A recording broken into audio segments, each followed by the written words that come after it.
నశింపజేయువాడు. అయితే హా శబ్దానికి హంతి గమయతి అని రెండు అర్థములు. నశింపజేయువాడు, నడిపించువాడు. ఇదేమిటో ఈ భాష, రెండు పరస్పర విరుద్ధాలు. అంటే వీరులను నడిపించువాడు, వీరులను తొలగించేవాడు. అంటే ఎవరైతే ధర్మబద్ధమైన గతులు కలిగి ఉంటారో వారి వీరులు, వారిని నడిపిస్తాడు.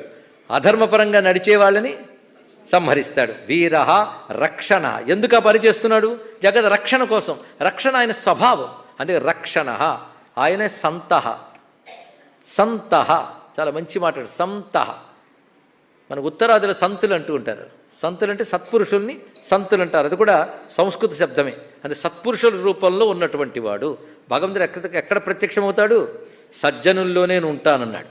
అందుకే వామనుడుగా వచ్చినప్పుడు నువ్వు ఎక్కడుంటావు అని అడిగాడు కదా, అడ్రస్ భలే చెప్పాడు. సిరియు తొల్లి కలదు.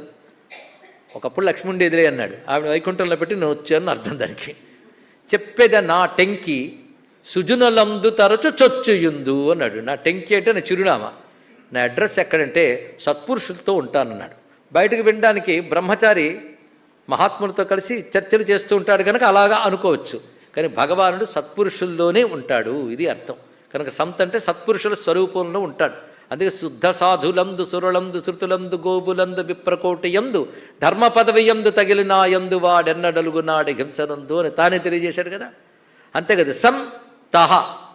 ఇక్కడ తహ అంటే తనోతి, విస్తరించుట అర్థం. సం తనోతి ఇది సంతహ అంటే సంపూర్ణముగా విస్తరించువాడు, ఇది అర్థం. భగవానుడు విష్ణువుగా కొంత వ్యాపించి కొంత కాదనడు, సంపూర్ణముగా విస్తరించినవాడు. అంతేకాదు విస్తరింపజేయువాడు.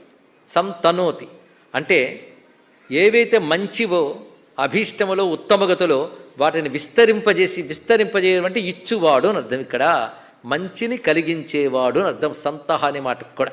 అదే చేశాడుగా గజేంద్రుడికి.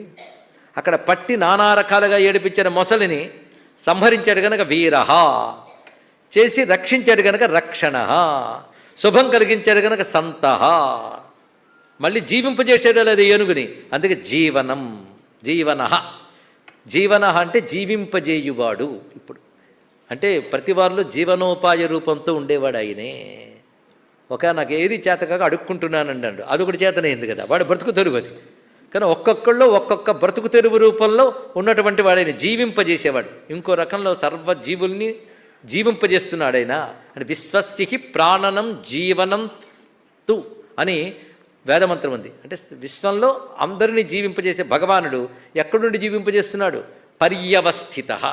అందుకే గజేంద్రుడు స్తుతించినప్పుడు ఎక్కడో ఒక చోట నుంచి రాలేదు, అక్కడికక్కడే ఆవిర్భవించాడు. ఎందుకు? అంతటా ఉన్నాడు కనుక. అందుకో భక్తుని అడిగారు, భగవంతుడు అంతటా ఉన్నాడు ఎందుకురా అంటే, నేను ఎక్కడ పిలిస్తే అక్కడ పలకడానికి అన్నట్ట. ఏమిటండి భక్తి? నమ కృష్ణవీతాయ ధావతే సత్వనాంపతే నమః రుద్రం. అంతటా భగవంతుడు ఉన్నాడు, నేను ఎక్కడ పిలిస్తే అక్కడ పలుకుతాడు, అది ధైర్యం. కనుక పర్యవస్థిత.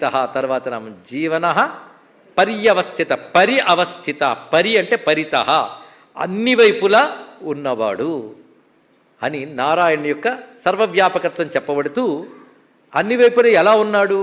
అనంతరూపోనంత శ్రీ జితమన్యుర్భయాపహ చతురశ్రో గభీరాత్మ విదిశో వ్యాదిశో దిశ అనంతరూప.